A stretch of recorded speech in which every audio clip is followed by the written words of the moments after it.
Masi Pongiba Tongan Pausi, Sinda Yaukiba Pausing, Amadi social media, the Gilopachaba Paukra, update Pizari, Ahan, the Maru Eva Pau.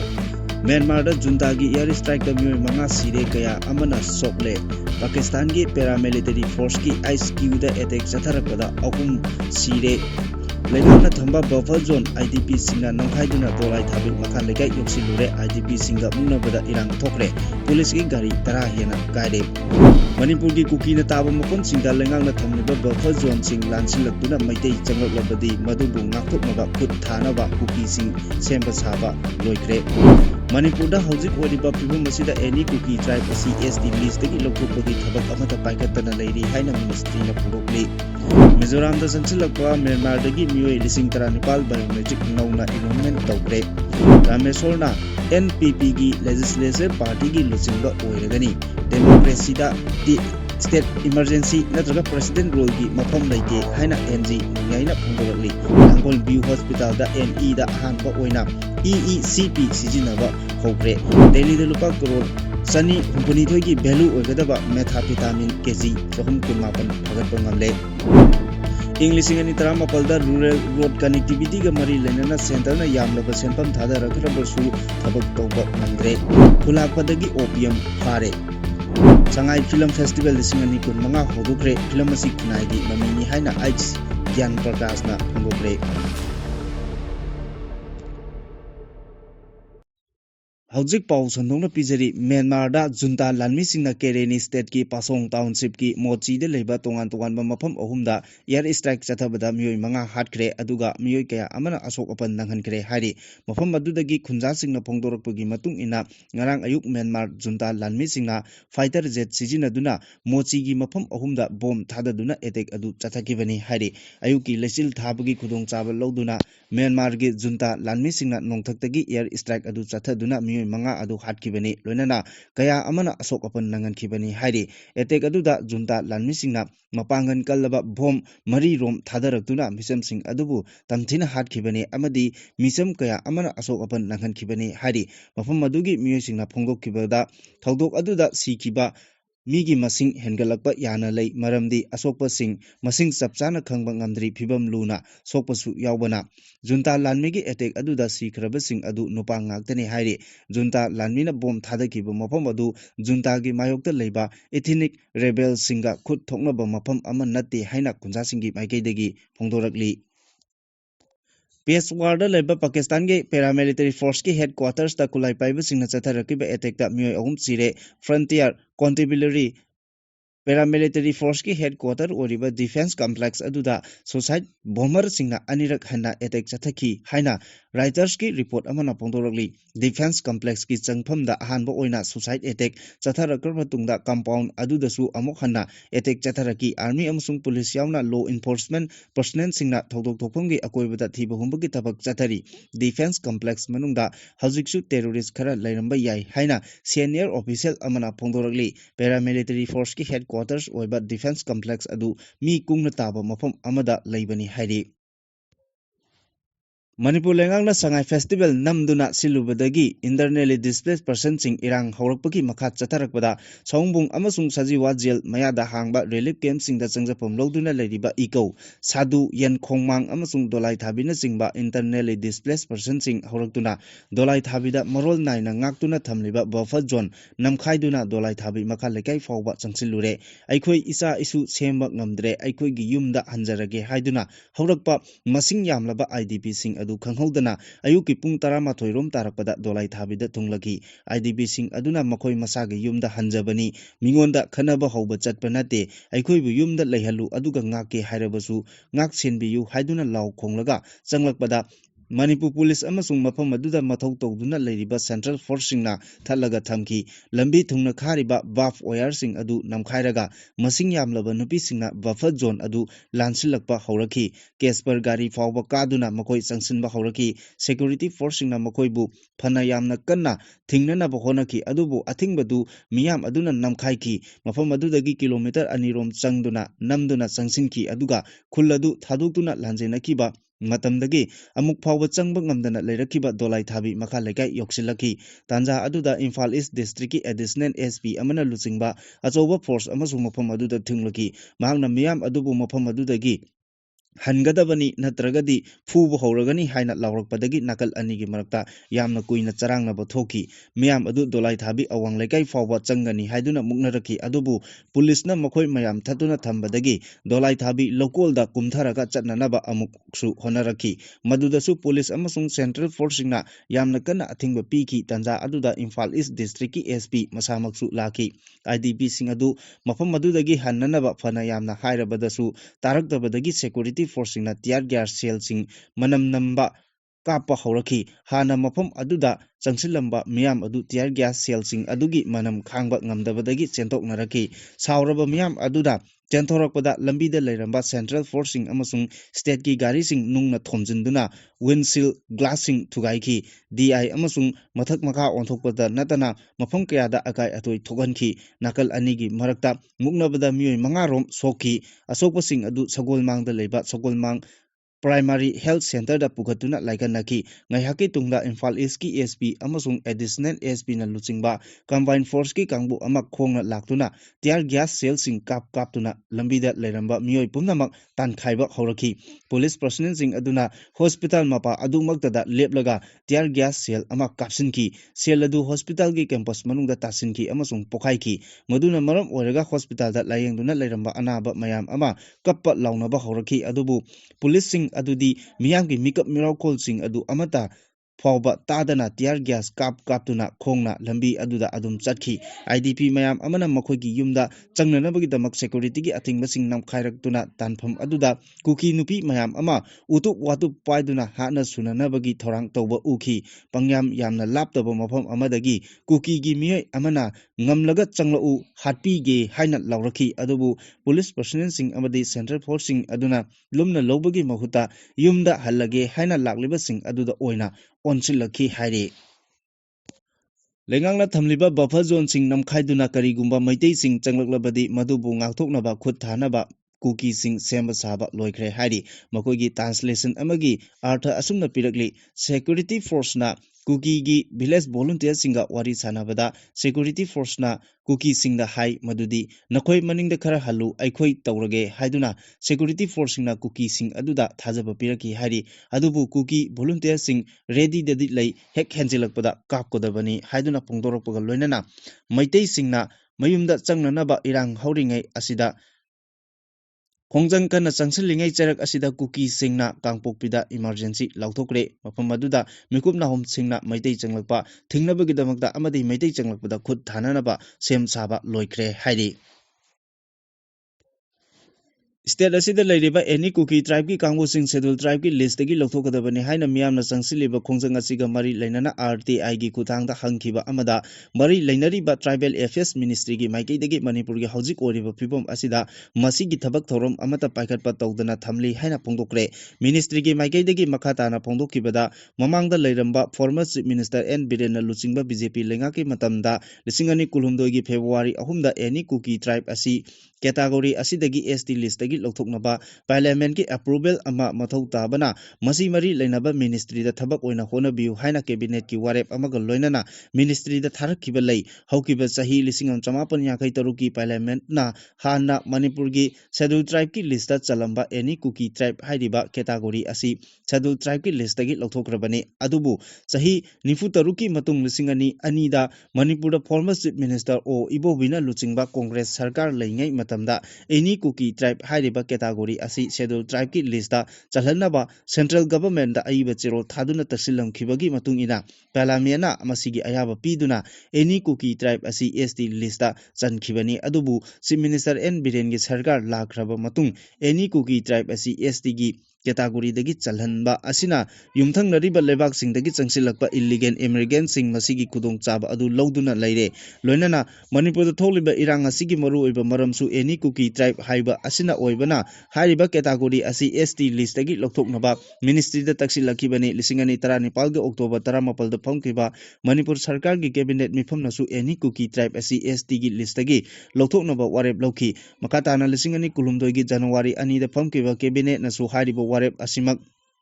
confirm tauki state government na ministry da khangalakhiba adugi matung ina tribal affairs ministry gi maigai dagi any Kuki tribe amasung any Mizo tribe gi category da challiba community gi list amasung hariba category asida kayam yamna ST gi certificate pi khrabage haibadu ministry da khangalaknaba state ta haikibasu leire state sarkar gi warep adu thabak ta onthoknaba masiga mari lainariba RGI amasung NCST da thakriba ra haina hangbagi matangdadi ministry gi maikidagi Manipur da hojik oriba phibam asina maram oraga masiga mari lainaba information sing hojik phawbagi oina confidential da thamli haina khangalakhre Mizoram da changchalakpa Myanmar dagi mioi lising kuntrama thoi chani tra mari rom laibagi manungda lising tra Nepal biometric enrollment nauna tawba hokre haina Mizoram Home Department gi record amana khangalakli department asina Myanmar dadi Bangladesh dagi ain kaina changchilakpa mioi sing biometric chathari hari masigi manungda Chittagong Hills district dagi changchilakpa mioi chada 10.marifu mari rom biometric amadi Biometric data loba ngamle authority na phongdorokpagi matung ina biometric enrollment drive asi lepa leitana changsilakli amadi changsin khigani hairi adum oinamak technical amadi internet connectivity mapung phana phangdaba mafam singda khudongchadaba kayadi mayoknari haina phongdorokli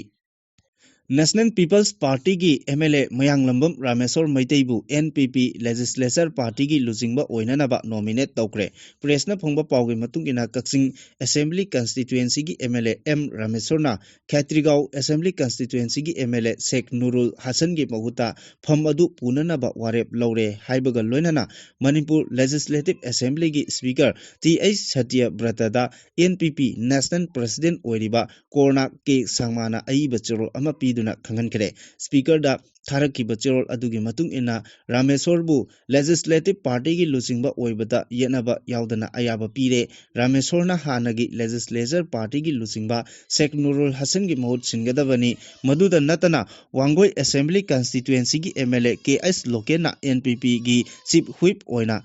thau hapkhibani Democracy da State Emergency President role gi mafam leiti haina LMS Law College Alumni Association gi chairman amadi Manipur Human Rights Commission gi hanagi member N Nongmei na phongdokre Lilong Higher Secondary School da inauguration of traditional Yongfi attire gi anisuba anniversary thoramda mahangna wafam asi phongdokhibani thoramadu da NG Nongmei Manipur Columnist Union gi secretary Bhubon Kangla Pao People's Confederation gi President CH Joy Kumar amasung Lilong Higher Secondary School gi Principal Dr. Santana mathang chingna chief guest of honor amasung President oina saruk yakhi Nongmei na makhatana hai British Parliament ki matung ina Indian Independent Act 1948 na India Pakistan amasung Manipur ningtamba lebaksing oihanki kumja 1948 da merger agreement khuyek pinakibana Manipur asi India gi saruk ama oikibani haina phongdokhi Manipur amadi North East State singi manungda ahanba oina Langol View Hospital and Research Institute Private Limited da EECP hariba kulai asi ngasidagi sizinaba hokre kulai asigi matengna heart ke aruba anaba kaya murumsu yamna laina amasung sel changdana layengba ngami haina institute asigi chirol amana phongdorokli chirol asin makata na hai heart attack tawraba amasung heart fail oiraba ngoi singda kulai asigi matengna anabagi masa adu nikhallaga heart ta i yamna changhallaba matamda apik pa i gi utong singda chelan kiduna hana wana i phangdaduna lairamba heart ki mafam da i phanganduna heart attack tagi ngakthokuna amasung khudong thibadagi kanba ngami anaba amada nomada pung amaromdi khulai asina masadu nikhangadabani amasung yamdrabada numit kunthani leptana tawbigadabani US FDA amadi American College of Cardiology amasung American Heart Association na haribu khulai asi anaba singda sizinaba yare haina lauthokibaga loinana khulai asigi matengna haksangi anaba kayamrumsu layengbada mateng pangi kokta stroke tawba diabetes mid fajana udaba rheumatic heart disease liver gi sarugi kidney gi memory disorder nakongi amasung unsagi anaba kayamrumdasu khulai asigi matengna layengbada mateng pangli haina phongdorokli Delhi da khwaidagi chawba drug syndicate amagi link ama thengnakibaga loinana mayai kaba drug methamphetamine ga mari lenaba naga nupi ama narcotics control bureau amadi Delhi police ki apunba kangmuna fagatpa ngamkhre faraba nupi adu Nagaland ki Mr. Kimini kawi mahak tha asigi kunda New Delhi gi South Delhi da leiba Chitapurgi mayumdagi operation Crystal Forest ki makada fabani mangondagi methamphetamine kilogram 318 phabaga lonana hariba drug adu malemgi kaithelda chawrakna lupa crore chani humphunithoi rongi oigani hari police ki matungina drug network asi mapal lebakta leba misak amagi khuthangda chalaibani haiba khangba ngamle masiga loinana chenariba misak asi mamang sahida Delhi da phagat kiba cocaine kilogram 34 gasu mari leinabani hari NCB amadi police na tha kaya letana thijinba phone tapping tawbana singba chathabada hariba gang asi carrier service sasinaba sim card mafum chaba kudong thiningai oidaba yumna singba sijinaduna India amasung atei lebak singda drug supply tawduna Delhi bu maru oiba mafam ama oina sijinaba miyosingni hari courier service chatpa ama phagatpagi matung ina naga nupi asi phagatpa ngamkhibani police na singnaba miyoy anigi matungda Uttar Pradesh ki Amaroha dagi sahi kunmanga suraba sane Weris koba mioy ama Noida gi sector 5 dagi fagat pangam ki police na wafam kaya wahang hangbaga loinana naga nupi gi matangda haidorako dagi mahaku yamlaba drug sing aduga konana faba ngamkhibani hari hiramasi gi matangda Union Home Minister Amit Shah na thagatpa phongdoladuna Prime Minister Narendra Modi gi nisa mukta Bharat ki manglal adumak agency singna chungsinaduna thabak tawbagi mayek laraba khudamni haina phongdorakli Haukiba chahi lisingani taramapalda lamdam asigi rural road connectivity ga mari lainana central government ki maikei digi PMGSY phase ohum gi makada yamlaba senpham kaya thadarakhrabasu hauzik phawba masiga mari lainariba department singna makoi gi khuchabe miyoi khara amasung company kharada thabak pinaba honabada tender gi thabak amata loisinba ngamdabadagi nungti numit khudingi lambi sembi dabagi mafam kaya da khongjang chathari haina MPCC gi president ki Megachandrana Congress Bhavanda pangthokiba pawgi mifam amada phongdokre mahana makatan hai center gi maikai dagi PMGSY phase ohum gi yamlaba senpham sing thadarakiba asi lakadoriba chahi lisingani kuntaru ki mas 38 phawbagi manungda scheme asigi makhada lambi sing semba ngamdrabadi thadarakiba senpham sing adu cancel tawragani haina su khangalakpa laikre hariba thabak asi mamangi BJP gi double engine government amasung hojik lairiba PR government asina mapung phana thabakta onthokpa ngamdabagi asi laibak yamna thibani PMGSY phase ohum gi makada rural road connectivity ga mari lainana phase amada lupa crore chamari ga mari aduga phase anida lupa crore chani ga manga sanction tawrakibani hariba scheme asigi makada Manipur gi oina semgodoriba lambi gi asangmana punna kilometer lakh amaga lesson kun manga ni scheme asigi makada inglisingani kun mari gi April 10 da lambi semagi thabak sing asi haunaba center na ayaba pirakhrabani adubu thabak asi makhoi gi khuchabi company amasung miyoi kharada pinaba honabada engineer lokthok loksin amadi thabak tagi pothakraba amabusu re-engage tawduna matam manghanbada natana thongsing asi makhatana lambi semba ngamdre hainasu phongdorakli Kangpokpi district ke manung chana leiba gan phaibung khulgi khulakpadagi security force na ngarang opium gram 154 phagatpa ngamkhre hari hiramasi gi matangda police ki paw amana hai opium gram 154 ka konana pharaba cycle police station ke manung chana leiba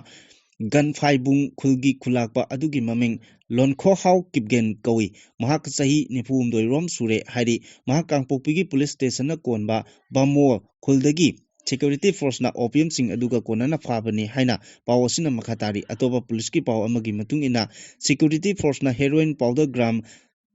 humudra mariga konana miyoy ama Moirang police station gi gate leiba check post gi fare hari farba miyoy adugi maming nonggai dagi Sheikh Basir Ahmad Kawi heroin powder gram humudra mari adu mahangna soft case ahumda puramani haina su pawosina makhatari Hauji pangthokliba Sangai Festival lisingani kun mangagi manung chana tha asigi kun nipal phawba chathagadaba Sangai Film Festival ngasi MSFDS da hodokre mangasiga thana numit marini suraba Sangai Festival da mi yamna laktabagi khuntak lansi bagum pangthoklingai cherak asida ngasi hodokiba film festival asida su laingaki official amadi film da thawai yaujaba punna miyoi masing kunthra rom tamak tenki hari tongan ba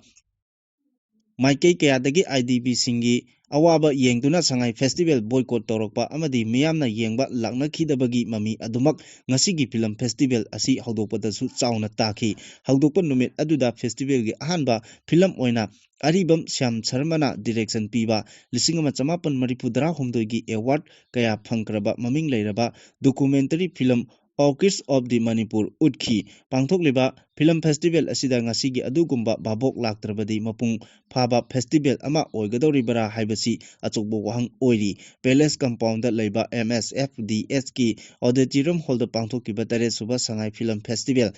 hawdokpagi thorom aduda Manipur lengaki art and culture gi commissioner S Gyan Prakash tourism gi deputy director Samukcham Jimmy amasung Tribal Affairs and Hill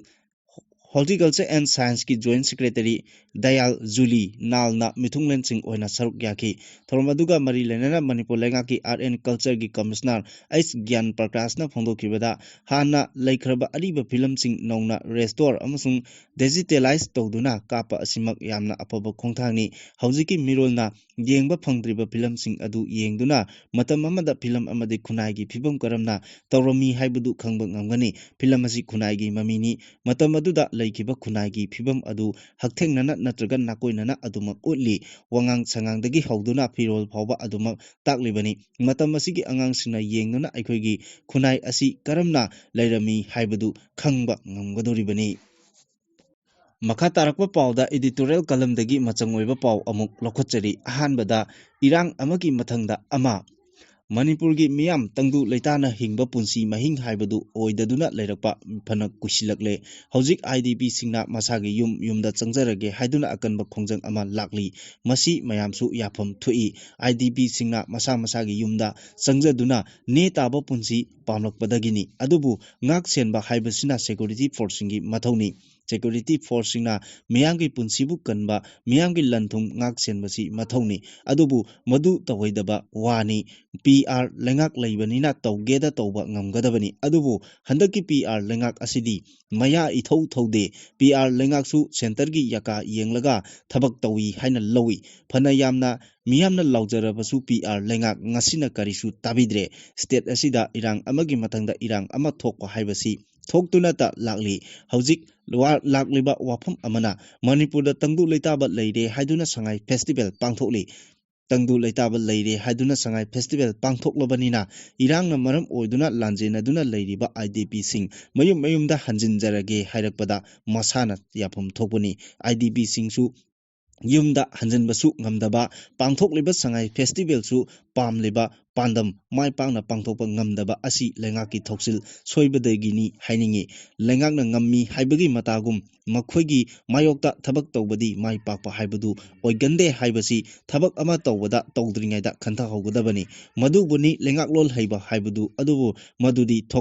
thokrabadi thokre haiduna tumina PR lengakna leisinbagumsi hawjik thokliba irang asi tangdu leitaba leitabadagini khanbiraga Manipurda ingtapa karamna purakani haibadu khantha haningi irang amagi mathangda irang ama thoknaba sinbiranu haijaningi editorial kalamgi aroiba pauda TNN na ukrul amasung kamjongda popi muthatpagi phirep thagatningai oi Manipurda akaknamba miyoi Kanglup amana singi tonganba mafamsingda mayai kaba drug sungbada sizinaba popi pambi thaba thingbagi wathok leiri state asida popi thabagi thabakpu maru oina sinpham amadi khwaidagi senthok leiba oibadagi sinpham asi nataba atopa sinphamda mahut sinnaba kanna honarabasu sinpham asibu thado u yadabadagi chauna singnaba amadi mugnaba thokli Manipurgi miyam maru oina lengakna popi thaba yaroi haibagi athingba thamlibagi maramdi popi pambidagi miyoibagi punsi manghanba tamthiraba drug makhalsing sungbadagini pambi asidagi sungba drug sing adu ana layenga mari lainana param chumna siznagadaba nade heroin mark 4 injection tawruba miyoy amagi punsi sangsatta pabada sahi taret khaktani haina record lay drug di dangerous zone haina thai aduga HIV infection tawraba miyoy singi punsi TB ga sagon nahali Manipur State AIDS and Control Society Lampelpat drug haibasina karisu Drug haibasi karino haibagi matangda World Health Organization anaba fahanaba doctorna hidak kaya marum piri adubu drugni aduga aikhoina anirak marirak sijinaraga topa ngamdaba potugi matikna laichuraba adubuni nisa haibadi drugni chamna hairabada hakchangda mayai kahanba pot adubuni heroin haibasi kanidagi semba mayak kahanba ngauhanba amasung tumhanba hidak makhal amani adubu masi lana sizinarabadi punsi amasung kunai manghanba narcotics amani popi pambi haribasi sel yamna phangba angangba mangra masu komla masu amadi angauba mapal satpa pambi makhal amani maiteina pambi makhal asi afing haina khangnei sel yamna phangwadagi khudongchaba leirabasu longmi amatana makhoigi punsigi lamsingda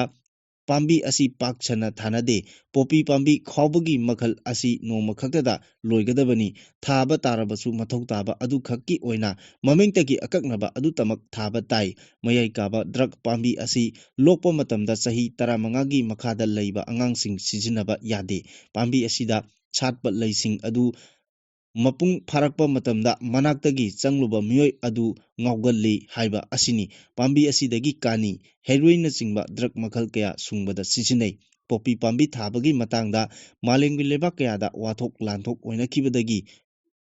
thawdok singi paudam kaya lei drug sijinabagi chang hengalakibadagi punsi mangba sondam nadamba oiduna chawkhotpada maning hanba crime sing thogali lebak ama khudum chanduna loilam ohenaba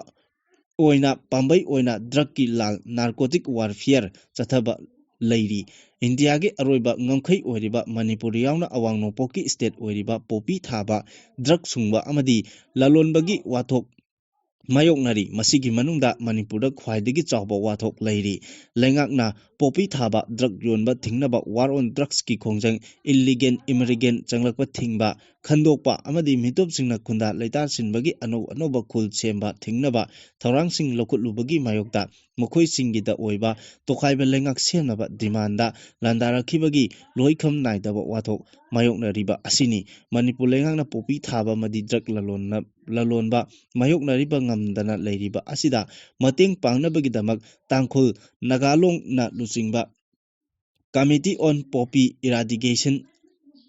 warep lauduna okhrul kamjongda paksana popi tharaklibasing thingduna muthatnaba warep lawrakpa asi maramdam amadi miyangi punsi kananaba lokalakpa wakhal taba thaganingai oiba phirepni lawi Manipurdagi mayai kaba sinjak drug lalonbasing maru phangna muthatnaba honabada miyam pumnamaki tawdang chawna lei mayai kaba drug na lalonbasing miyamgi yeknabani